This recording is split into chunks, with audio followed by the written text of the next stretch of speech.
So turns out we found the problem.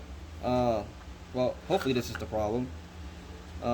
This screen is supposed to be here, and we found it laying on the engine block when I pulled the solenoid off.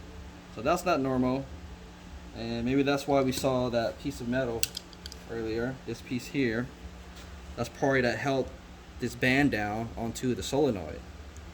And if now this screen acts as a metering valve, sort of like a oil restrictor.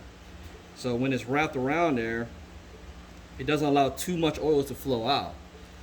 If it's just open like this, obviously these openings allow full flow of oil, and it wouldn't produce the correct pressure. Okay, so definitely this is a bad part. Made in China. Not sure if that was a factory part. Okay, this is a Mini Cooper, a German vehicle, and I don't know if someone else has already replaced this and it didn't work, or maybe they replaced it, and this is what happens when you buy cheap aftermarket parts from China. Okay, I think I recognize that symbol. That's it's an Amazon part, I think.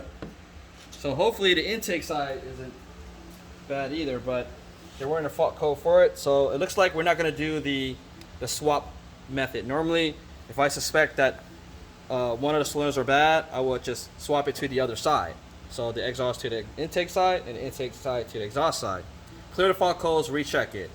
And if the solenoid is indeed bad, it should follow to the other side. So that means if it was here before, now the fault code should come up here on the intake side. But we have apparent evidence that this exhaust solenoid is bad. Therefore, I'm just going to replace it. Okay, because this is not normal.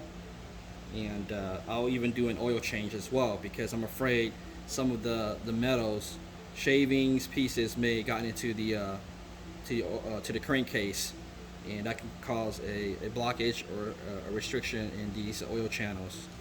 Okay.